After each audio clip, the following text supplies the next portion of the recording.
Hello students, आपका स्वागत है आपके अपने चैनल करियर क्राफ्टर्स में। आज हम लोग देख रहे हैं क्लास 10th का हिस्ट्री चैप्टर 4 है भारत में राष्ट्रवाद का पार्ट 3 है। ठीक है, इससे पहले हम लोग ने जाना था रॉलेट एक्ट, जलियांवाला बाग हत्याकांड और खिलाफत आंदोलन के बारे में, और इसके साथ साथ ये भी जाना था असहयोग आंदोलन के बारे में भी। ठीक है, तो थर्ड पार्ट में कुछ बातें अधूरी रह गई थी, कुछ इमरजेंसी कुछ बात था इसके कारण। तो इसमें जान लेते हैं असहयोग आंदोलन के बारे में, कुछ जो बचा था उसको जान लेते हैं। मेन टॉपिक हम लोग का शुरू होगा सविनय अवज्ञा आंदोलन। ठीक है, क्या शुरू करना है हम लोग को? सविनय अवज्ञा आंदोलन। ठीक है, तो इसकी शुरुआत कैसे हुई वो जान लेते हैं। हाँ, तो इसका जो शुरुआत है सविनय अवज्ञा आंदोलन का, ये संबंधित किससे है? तो असहयोग आंदोलन से ये संबंधित है। तो इसमें असहयोग आंदोलन में हम लोग ने जाना था किसमें 3 मांगे थी। पहला था खिलाफत का मुद्दा, दूसरा था पंजाब में सरकार की जो बर्बर कार्रवाइयों के विरुद्ध न्याय, और तीसरा था स्वराज की प्राप्ति। ठीक है, कितने 3 मांग था, और इसमें 2 तरह के कार्यक्रम चल रहे थे। ठीक है, कितने तरह के? तो 2 तरह के कार्यक्रम इसमें लागू चल रहे थे। ये सब लोग हम लोग ने यहाँ तक जान लिया था। ठीक है, तो इस चैनल पे जो नए हैं चैनल को सब्सक्राइब कर लीजिए और बेल आइकन को प्रेस कर लीजिए, और सेशन अच्छा लगेगा तो सेशन को लाइक भी करिए और अपने दोस्तों में शेयर भी करिए ज़्यादा से ज़्यादा। और कोई भी समस्या होता है तो कमेंट करके ज़रूर बताएं। वीडियो अच्छा लगता है, समझ में आता है तो कमेंट ज़रूर करके बताएं। आप लोग लाइक ज़रूर करें, अच्छा नहीं लगता तो अनलाइक भी करिए, आपकी मर्जी। ठीक है, चलिए देखते हैं जो टॉपिक बचा था छोटा सा उसको कवर कर लेते हैं। कहते हैं, देखिए, जब असहयोग आंदोलन हो रहा था तो उस समय ब्रिटिश सरकार ने क्या किया उस चीज को समझते हैं। कहता है ब्रिटिश सरकार ने आंदोलन को गैर कानूनी घोषित किया। ठीक है, क्या गैर कानूनी घोषित कर दिया। गैर कानूनी बताते हुए, ठीक है, लगभग 30,000 आंदोलनकारियों को गिरफ्तार कर लिया गया। ठीक है, जो असहयोग आंदोलन में भाग ले रहे थे उसमें से लगभग 30,000 आंदोलनकारियों को गिरफ्तार कर लिया गया। जब इन लोगों को गिरफ्तार किया गया ना, तो गांधी जी ने ब्रिटिश सरकार को धमकी दी। ठीक है, ब्रिटिश सरकार को क्या दिए? धमकी दी। किनके? जब उनको गिरफ्तार किया, 30,000 लोगों को गिरफ्तार किया गया, उसके बाद गांधी जी ने धमकी दिया। क्या धमकी दी इसको जानते हैं कि अगर आप लोग तो गिरफ्तार तो कर ही लिए, ठीक है, लेकिन जब तक आप इनको छोड़ेंगे नहीं, इसके लिए हम लोग सविनय अवज्ञा आंदोलन का शुरुआत करेंगे। ठीक है, कहता है गिरफ्तारी के विरोध में गांधी जी ने सविनय अवज्ञा आंदोलन की धमकी दी थी। ठीक है, सविनय अवज्ञा आंदोलन की धमकी दी थी। लेकिन इसी बीच एक कांड हो गया। ठीक है, गोरखपुर में एक कांड हो गया जो आप लोग जानते हैं, चौरी चौरा। ठीक है, ये एक कांड हो गया। इसके आगे हम लोग इसके बारे में देखेंगे, लेकिन ओवरव्यू देख लेते हैं इसको। चौरी चौरी हत्याकांड था, इसके बारे में कहते हैं ये जब गांधी जी ने धमकी दिया उसी समय हो गया। ठीक है, तो उत्तर प्रदेश के गोरखपुर जिला में। ठीक है, मैंने चौरी चौरा में राजनीतिक जुलूस निकस रहा था चौरी चौरा में, और उस पर क्या किया था, पुलिस ने उस पर उन लोगों पर फायरिंग कर दिया। ठीक है, क्या कर दिया, पुलिस ने फायरिंग कर दिया। जब फायरिंग के विरोध में, ठीक है, जब फायरिंग किया तो इसके विरोध में 5 फरवरी 1922 को गोलियां चलाया ना, जो जुलूस निकसरत है उस पर, तो उन जो जुलूस में शामिल थे वो भी भड़क गए। अब पुलिस लोगों को खदेड़ कर जो थाना था वो उनमें से सब बंद हो गए। ठीक है, 5 फरवरी 1922 को ये घटना हुआ था। तो इसमें क्या था, जो भीड़ पर तो गोलियां बरसाई, तो उसी भीड़ ने विपरीत में क्या कर दिया कि पुलिस लोगों पे ही आक्रमण शुरू कर दिया। तो जितने पुलिस लोग थे वो अपने थाना में बंद हो गए, और जो भीड़ था उन्होंने क्या कर दिया, पूरे थाने को आग लगा दिया। ठीक है, क्या कर दिया, आग लगा दिया थाने।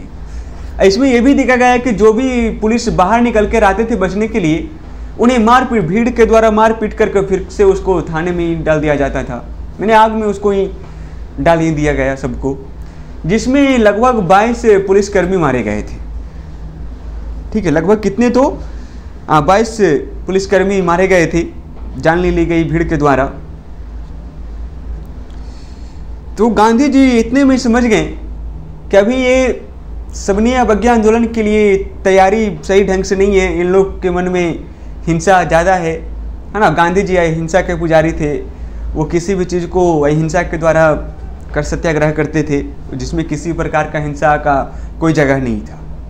ठीक है, तो वही इस चौरा चौरी हत्याकांड को देखें गांधी जी, तो समझ गए कि सविनय अवज्ञा आंदोलन के लिए अभी इन लोग तैयार नहीं है, इसको कुछ दिनों के लिए स्थगित कर दिए थे। तो इसी के परिणाम स्वरूप 12 फरवरी 1922 ईस्वी को असहयोग आंदोलन को स्थगित कर दिया गया, समाप्त कर दिया गया। 12 फरवरी 1922 ईस्वी को। ठीक है, और इसके जस्ट बाद ही गांधी जी को भी 1922 में ही गिरफ्तार कर लिया गया और उनको 6 साल की कारावास की सज़ा सुना दी गई थी। ठीक है, तो इसके बाद ही शुरू होता है सविनय अवज्ञा आंदोलन। तो इसके बारे में जानते हो, ये था पिछले पार्ट का जो कुछ बातें रह गई थी। अब क्या हमारा सविनय अवज्ञा आंदोलन। ठीक है, तो देखते हैं सविनय अवज्ञा आंदोलन क्या है। कहता है, ब्रिटिश औपनिवेशिक सत्ता के खिलाफ गांधी जी के नेतृत्व में 1930 ईस्वी में शुरू किया गया था। जो गांधी जी के द्वारा 1930 में शुरू किया गया आंदोलन ही, ये भी क्या था, जन आंदोलन था। असहयोग आंदोलन भी क्या था, जन आंदोलन था। ठीक है, जो 1930 में जन आंदोलन का शुरुआत हुआ उसी को हम लोग क्या कहते हैं, सविनय अवज्ञा आंदोलन कहते हैं। ठीक है, 1930 का ही जन आंदोलन, जिसको हम लोग सविनय अवज्ञा आंदोलन के नाम से जानते हैं। कहता है जिसका सामाजिक आधार काफी व्यापक था। कहता है जिसका जो सामाजिक आधार था ना, बहुत ही काफी ज्यादा सामाजिक से संबंधित है। ये असहयोग आंदोलन की समाप्ति के पश्चात भारतीय राष्ट्रीय आंदोलन में एक शून्यता की स्थिति पैदा हो गई थी। कहता है जब असहयोग आंदोलन की समाप्ति हुआ, ठीक है, तो क्या हुआ कि वहाँ जो असहयोग आंदोलन का बंद हो गया, तो वहाँ जितने भी प्रकार के कह सकते हैं राष्ट्रीय आंदोलन था वो शून्य के कगार पर स्थिरता की आधार पर चला आया था, है ना। वहाँ राष्ट्रवाद की भावना को बताने वाला कोई नहीं था, सब कुछ दम क्या हो गया, जीरो हो गया। ठीक है, जो कि पहले था कंप्लीट। लेकिन इसी के बीच कुछ ऐसे घटनाक्रम हो गए, कुछ ऐसा घटना घटा कि इसे फिर से एक नया आयाम मिल गया आंदोलन के लिए। ठीक है, मैंने कुछ ऐसा घटनाक्रम हो गया था जिसको फिर से कह सकते हैं कि आंदोलन की शुरुआत होना तय था। तो वही कर रहे, कुछ घटनाक्रम की पुनरावृत्ति हुई जिसे मृतप्राय राष्ट्रवाद को एक नया जीवन प्रदान किया गया। कहता है कुछ जो घटनाक्रम हुआ किसी प्रकार का, उस सब ने फिर से राष्ट्रवाद को नया जीवन डाला, फूंक डाला है ना, नया जीवन उसमें फूंक डाला कि फिर से कुछ ना कुछ तो आंदोलन तो होगा ही। तो वही आंदोलन हुआ फिर से, क्या, सविनय अवज्ञा आंदोलन हुआ, जिसमें कुछ निम्नलिखित कारण थे। ठीक है, उसके बारे में हम लोग देखेंगे सविनय अवज्ञा आंदोलन का। तो इसमें सबसे पहले क्या था, साइमन कमीशन की नियुक्ति, सेकंड था नेहरू रिपोर्ट, तीसरा था विश्वव्यापी आर्थिक की मंदी, 4 नंबर समाजवाद का बढ़ता प्रभाव, और 5वीं क्रांतिकारी आंदोलन का उभार, 6 था पूर्ण स्वराज की मांग, और 7 नंबर था गांधी जी का समझौतावादी रूप। कि गांधी जी मतलब हमेशा किसी भी रूप को समझौता कर लेते थे वो। ठीक है, तो बारी बारी से सबको हम लोग देखते हैं। ऐसे तो नीचे सबको पढ़ना है साइमन कमीशन क्या था ये सब के बारे में, लेकिन फिर से देख लेते हैं इसका सभी का ओवरव्यू देख लेते हैं, साइमन कमीशन की नियुक्ति क्या थी। ठीक है, तो देखते हैं सबसे पहला साइमन कमीशन की नियुक्ति। देखिए इसमें क्या है जो आप लोग को सुनने में ज़्यादा बेनिफिट है, बातों को समझिएगा। ठीक है, जिससे कि आप अपने एग्ज़ाम में या फिर घर पे जो प्रश्न उत्तर बनाएंगे उसको आप आसानी से लिख सकते हैं। ठीक है, सब चीज़ को नोट्स में तैयार नहीं किया जा सकता है, तो कुछ बातों को समझिएगा आप लोग।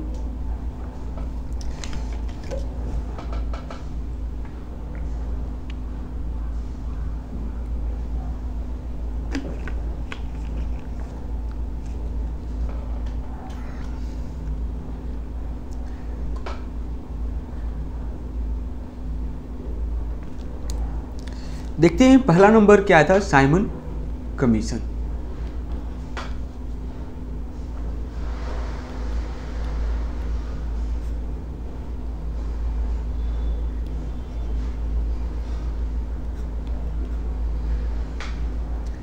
देखिए इसको साइमन कमीशन को कहता है नवंबर 1927 में। ठीक है, नवंबर 1927 में ब्रिटिश सरकार ने, ठीक है, इंडियन स्टैट्यूटरी कमीशन का गठन किया। किसका गठन किया? तो इंडियन स्टैट्यूटरी,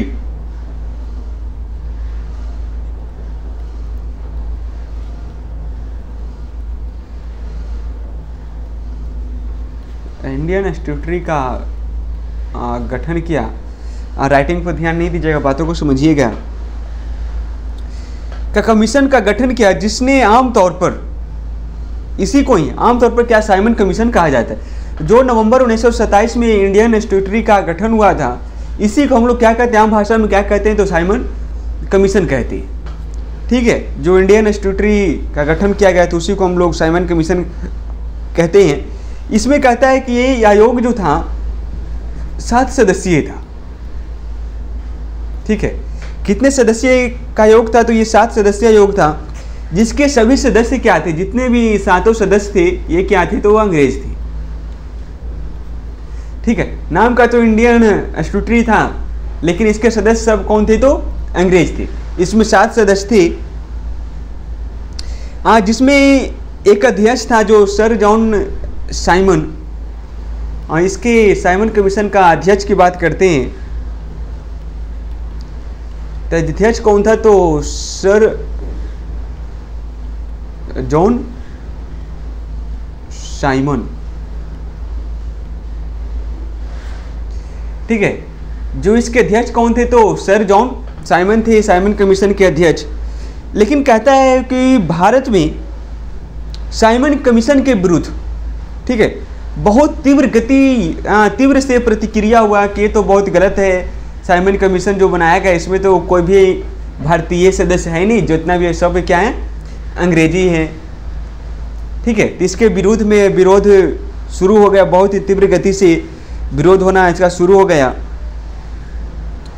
कहते हैं इसका मुख्य कारण ये था कि ये कमीशन में किसी भारतीय का ना होना ही, ठीक है, इसके कारण ये वहाँ विरोध शुरू हो गया।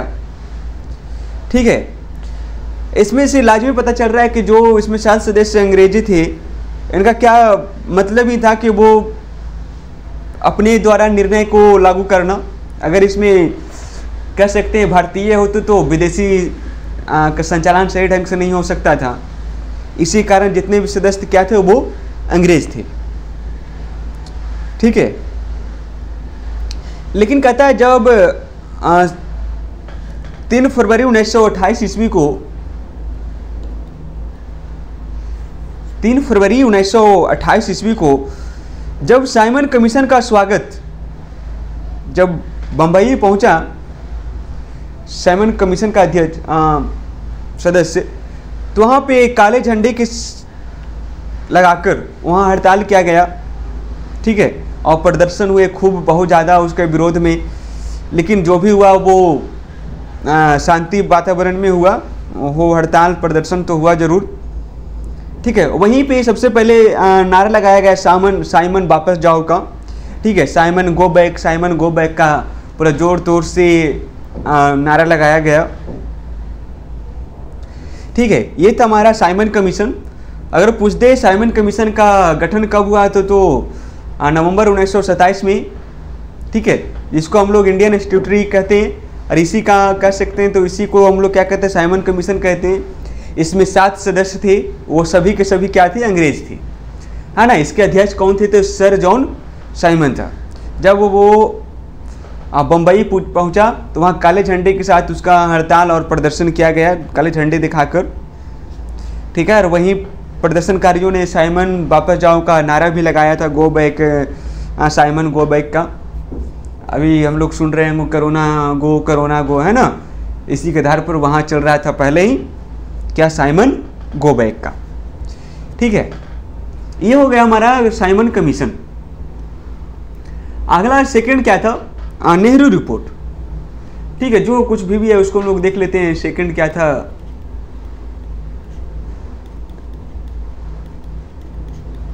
नेहरू रिपोर्ट। कहता देखिए, कहता साइमन कमीशन के बहिष्कार के समय जो तत्कालीन भारत के सचिव लॉर्ड विकर्न हेड ने भारतीयों को ऐसे संविधान का निर्माण की चुनौती दी जिसमें सभी को ये संविधान सभी को मानना था। ठीक है, जितने भी राजनीतिक दल हैं या फिर किसी प्रकार के जो दल हैं, सबको ये मान होता। ठीक है, साइमन कमीशन के बहिष्कार जब जोर शोर से हो रहा था, तो उसी समय भारत का जो तत्कालीन सचिव लॉर्ड विकर्न हेड था, उन्होंने एक ऐसे संविधान की निर्माण की चुनौती दिया। ठीक है, आप लोग तो बहिष्कार तो कर रहे हैं, ठीक है, करिए ना, कोई दिक्कत की बात नहीं, लेकिन उसी को चुनौती दे दिया कि एक ऐसा संविधान लाकर लॉर्ड विकर्न हेड ने एक चुनौती दे दिया कि हम लोग ऐसा एक संविधान बनाएंगे जो सभी दलों को संविधान मानना पड़ेगा। ठीक है, तो कहते हैं भारत की सचिव को चुनौती देने के लिए, ठीक है, कांग्रेस ने फरवरी 1928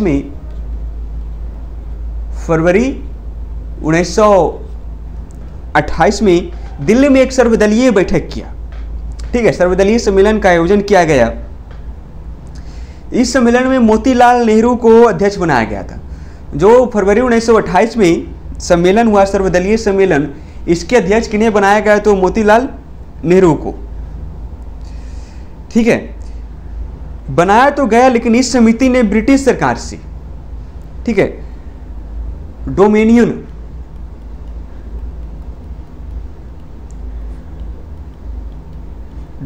स्टेट की दर्जा देने की मांग की। कहता है जो ब्रिटिश, जो मोतीलाल नेहरू की अध्यक्षता में जो सम्मेलन हुआ, उसमें ब्रिटिश सरकार से मांग की गई, डोमिनियन स्टेट की मांग की गई थी। लेकिन इसमें जो एक पक्ष तो जो था इसके विरोध में था वो। ठीक है, जो मांग था उसके विरोध में था, कुछ इनके फेवर में थी। ठीक है, लेकिन नेहरू रिपोर्ट जो था वो मतलब कि इस जो रिपोर्ट लाया गया था उसको स्वीकृति एक्सेप्टेड वो नहीं हुआ, क्योंकि इसके जो दूसरे पक्ष के लोग थे उन लोगों ने इसे रिजेक्ट कर दिया। ठीक है, हम इस चीज़ को हम लोग नहीं मानते हैं, असहमत थे इस चीज़ को लेकर। लेकिन इसके बाद वहाँ से कुछ तो हुआ नहीं, लेकिन उसमें से कुछ निष्कर्ष महत्वपूर्ण निकला, जिसमें कि एक नेहरू रिपोर्ट के अनुसार इसमें हिंदू और मुस्लिम के लोगों के बीच बहुत अच्छा कह सकते दोस्ती देखने को मिला, सहयोग देखने को मिला दोनों में, ठीक है। लेकिन इसे ब्रिटिश सरकार इसे तोड़ने का प्रयास कर रहा था। लेकिन इस नेहरू आंदोलन में यही देखने को अच्छा मिला कि चलो कुछ पास तो हुआ नहीं, लेकिन दोनों का दोस्ताना अच्छा हो गया हिंदू मुस्लिम का, ठीक है। थर्ड देखते हैं विश्वव्यापी आर्थिक मंदी का प्रभाव। तो ये हम लोग जानते हैं 1929 और 1930 में, ठीक है, आर्थिक मंदी बहुत जोर शोर से चल रहा था। तो यहाँ ऐसा मंदी आया था कि यहाँ तो पहले तो किसी प्रकार का धन का अर्जन नहीं हो पा रहा था। लेकिन ब्रिटिश सरकार क्या कह रहा था, जितने भी धन था, रुपया मुद्रा था, वो सबको ब्रिटिश में इंग्लैंड ट्रांसफ़र कर रहा था, ठीक है। यहाँ जितने भी कंपनियाँ थे वो घाटे में चल रही थी। कंपनी जो है अपने मजदूरों को पेमेंट नहीं कर पा रहा था। लेकिन उस समय जो ब्रिटिश लोग थे, वो जितने भी उनकी कमाई था वो सबको इंग्लैंड में ट्रांसफ़र कर रहे थे वो, ठीक है। जिसके कारण बहुत ज़्यादा सभी का हालत ख़राब, किसान का तो पहले से हालत ख़राब था और उद्योगपति थे उनको भी हालत ख़राब हो गई थी, ठीक है। 4 नंबर था समाजवाद का बढ़ता प्रभाव। इसमें कुछ ज़्यादा कुछ खास है नहीं। सेकंड था क्रांतिकारी आंदोलन का उभार, ठीक है। क्रांतिकारी आंदोलन का प्रभाव, तो इसको हम लोग जान लेते हैं। जो इसमें क्या था ना, इसमें हम लोग को जानते एक है, इसमें मुख्य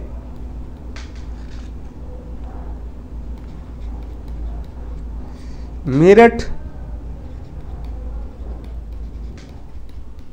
षड्यंत्र, ठीक है। ये तो मेरठ षड्यंत्र, ये क्या था, कहता है मार्च, ध्यान सोचिएगा, प्रश्न पूछा मेरठ षड्यंत्र से आप क्या समझते हैं।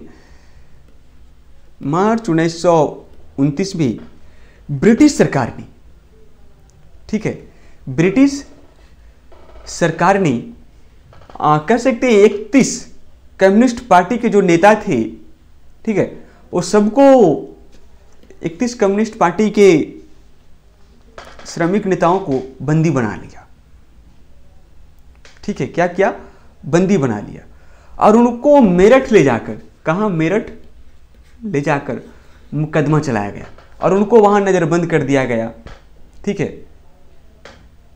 मेरठ षड्यंत्र समझिएगा, मार्च 1929 में, ठीक है, जो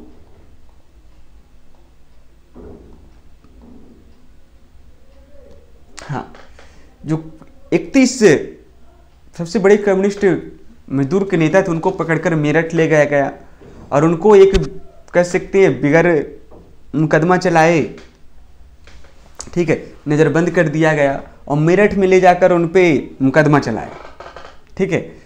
कहाँ ले जाकर, तो मेरठ ले जाकर। और इसी को हम लोग क्या कहते हैं, मेरठ षड्यंत्र कहते हैं। इसका जो ये मेरठ षड्यंत्र था, ये सबसे लंबा चलने वाला केस था ये, ठीक है, कह सकते हैं सबसे बड़ा केस। इसमें ब्रिटिश सरकार ने सबसे ज़्यादा खर्च किया था, करोड़ों रुपये खर्च किए थे मेरठ षड्यंत्र के पीछे, ठीक है। उसको लिए एक अलग से स्पेशल जेल भी बनाया गया था। कंप्लीट है, ये था मेरठ षड्यंत्र, ध्यान रखिएगा।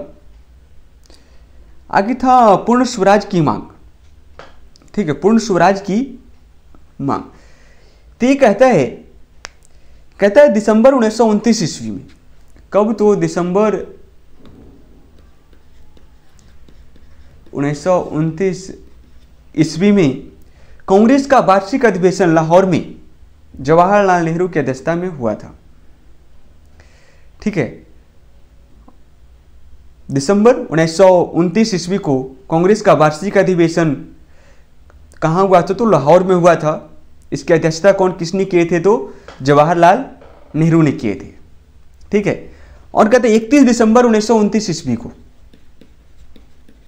31 दिसंबर 1929 ईस्वी को कह सकते हैं राबी में मध्य रात्रि में, ठीक है, रावी के नदी तट पर जवाहरलाल नेहरू ने तिरंगा को फहराया था सबसे पहले। ठीक है, और वहाँ स्वतंत्रता की घोषणा का प्रस्ताव पढ़ा था उस रात्रि को 31 दिसंबर 1929 को रावी नदी के तट पर, ठीक है, झंडा फहराकर। ठीक है, और जिस दिन से 26 जनवरी को पूर्ण स्वतंत्रता दिवस मनाने की घोषणा की गई थी। ठीक है, ये था हमारा पूर्ण स्वराज की मांग। और गांधी का समझौतावादी रुख भी जान लेते हैं 7 नंबर। इसमें ये कहता है कि गांधी जी बहुत ही जल्दी समझौता करने के लिए वो तत्पर रहते थे। ठीक है, लेकिन कहता है, देखिए, कहता है कि आंदोलन शुरू करने से पहले ही, ठीक है, गांधी ने वायसराय, उस समय का जो वायसराय इराबिन था, उसकी समझ 11 सूत्रीय, ठीक है, 11 सूत्री मांग को रखा था। ठीक है, और उन्हें 11 सूत्री मांग को रखा था कि अगर आप हमारे 11 सूत्री मांगों को मान लेते हैं तो हम लोग जो सबनी अवज्ञा आंदोलन, इसको हम लोग स्थगित कर देंगे। ठीक है, ये भी कह सकते हैं उन्होंने फिर से अपना समझौता करना चाहा गांधी जी ने कि आप हमारे 11 सूत्री समझौता मान लीजिए, तब हम सबनी अवज्ञा आंदोलन को हम लोग स्थगित कर दें।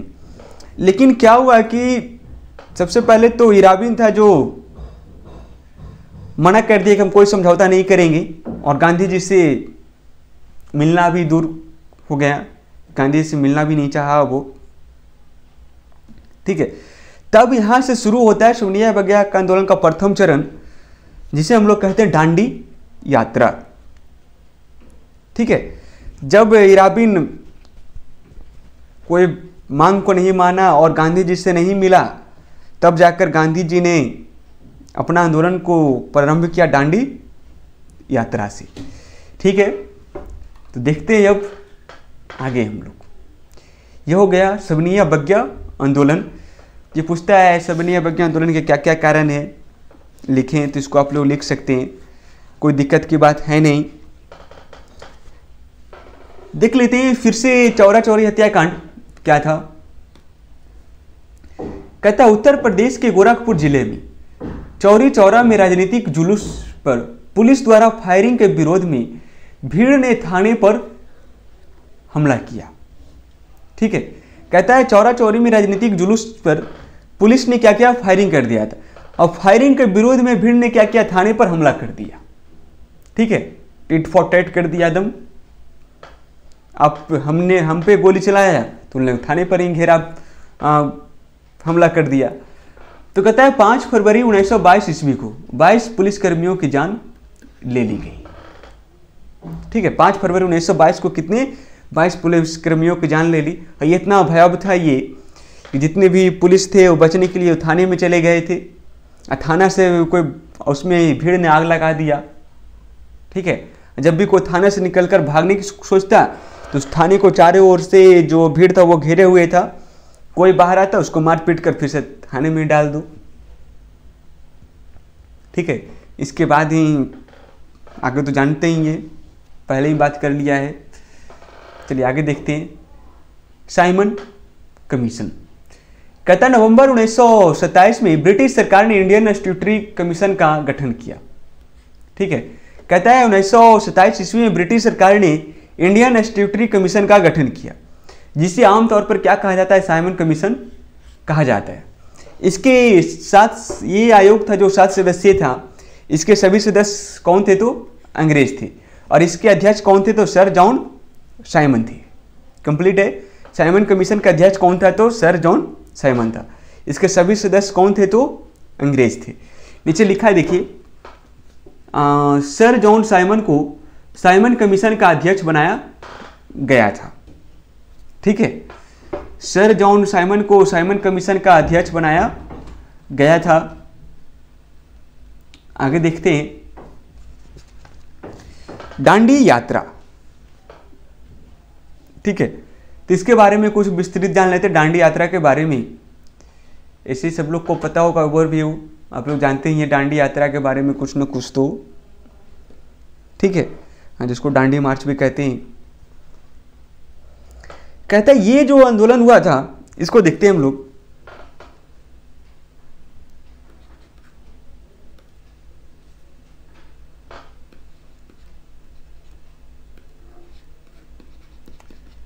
दांडी यात्रा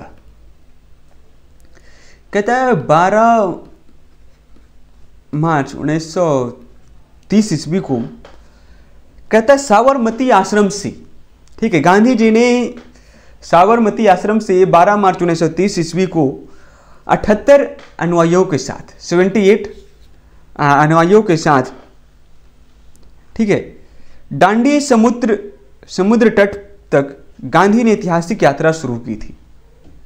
साबरमती आश्रम से अपने 78 अनुयायियों के साथ दांडी समुद्र तट तक गांधी ने यात्रा शुरू की थी। और कहता है 24 दिनों में, कितना, 24 डेज में 250 किलोमीटर की पद यात्रा करके 5 अप्रैल को वो दांडी पहुंचे थे।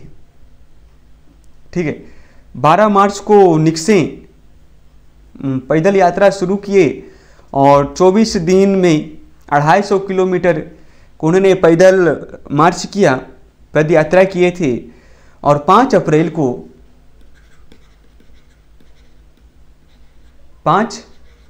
को वो दांडी पहुंच गए थे। ठीक है, 5 अप्रैल को तो गांधी जी ने दांडी पहुंच गया और 6 अप्रैल को, ठीक है, 6 अप्रैल को समुद्र 1 मिनट, थोड़ा सा लिखने का प्रैक्टिस नहीं है, ठीक है, तो इसको नज़रअंदाज करिएगा आप लोग। हाँ, 6 अप्रैल को समुद्र के पानी से नमक बनाकर, ठीक है, नमक बनाकर कानून का उल्लंघन किया था। 5 अप्रैल को गांधी जी दांडी पर पहुंच गए। 6 अप्रैल को समुद्र की पानी से नमक बनाकर कानून का उल्लंघन किया था।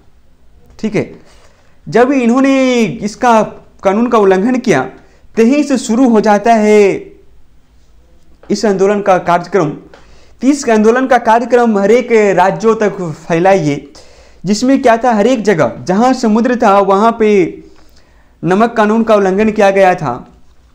ठीक है, और इसमें सभी लोगों ने भाग लिया था। सविनय अवज्ञा आंदोलन में सभी ने किसी न किसी प्रकार से अपना सहयोग दिया था गांधी जी को, जिसमें स्टूडेंट लोग भी ने अपने स्कूल कॉलेजों का बहिष्कार किया और विदेशी कपड़ों को जलाया गया। ठीक है, और सरकार को कोई भी कर नहीं दिया गया था। उसमें सबको कहा गया था कि आप लोग किसी प्रकार का ब्रिटिश सरकार को किसी भी प्रकार का कर आप लोग नहीं दीजिए, ये कहा गया था। और कहता था जो महिलाएं थी वो शराब और ताड़ी के जो दुकानें हुआ करते थे, शॉप हुआ करते थे, उनके आगे धरना दे रहे थे। और वकील जो थे अदालत छोड़ दिए थे और सरकारी कर्मचारी अपना त्याग पत्र दे दिए थे। और घर चलाने के लिए लोग घर में ही चरखा से सूत काटने लगे थे। ठीक है, लेकिन ये सभी में देखा गया है कि जो भी था इसमें हिंसा कहीं भी नहीं हुआ। ठीक है, ये सब क्या था, हिंसा था। ठीक, कहीं भी हिंसा इसमें नहीं था। गांधी जी तो जानवे करते हो अहिंसा के पुजारी थे वो। ठीक है, लेकिन इसमें आती है बिहार की बात। बिहार में तो सभी राज्यों ने तो समुद्र में नमक बनाकर कानून का उल्लंघन तो किया ही, लेकिन यह क्या था, बिहार में तो समुद्र था नहीं, तो यहां भी आंदोलन प्रारंभ हुआ। ठीक है, तो किसी दूसरे रूप में आंदोलन तो हुआ, लेकिन किसी दूसरे रूप में। देखिए, कहता है कि बिहार में समुद्र तट न होने के कारण ही, ठीक है, चौकीदारी करके विरोध में आंदोलन प्रारंभ हो गया। ठीक है, चल नमक बनाकर कानून का उल्लंघन नहीं करेंगे, चलो दूसरा बात खोज लेते हैं, है ना। तो किसका विरोध हुआ, तो चौकीदारी करके विरोध में यहां आंदोलन शुरू हो गया था। ठीक है, और सबसे पहले जो ये आंदोलन शुरू हुआ था तो सिवान जिला में, ठीक है। चौकीदारी विरोधी आंदोलन का नेतृत्व गंगा प्रसाद राय ने किया था सिवान में सबसे पहले, ठीक है। लेकिन यहाँ भी बिहार में भी धीरे धीरे कई जिलों में इसका विस्तार हो गया इस आंदोलन का, ठीक है।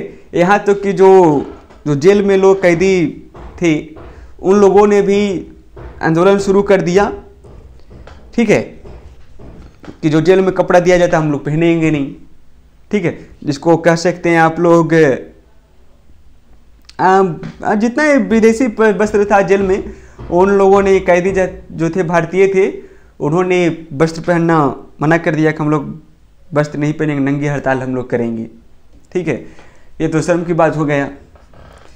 और यहाँ तक कि पटना में हुआ, जो जितनी भी महिलाएं थे वो विदेशी जो वस्त्र थे उसका भी बहिष्कार शुरू हो गया। और पटना में जो विदेशी वस्त्र का बहिष्कार करने में इसका नेतृत्व कर रहे थे हसन इमाम, ठीक है। ये जो महिला थे ये पटना में विदेशी वस्त्रों का बहिष्कार करने लगे थे, ठीक है। ऐसा हुआ था बिहार में क्योंकि यहाँ समुद्र था नहीं, तो लोगों ने फिर भी आंदोलन को आगे बढ़ाया,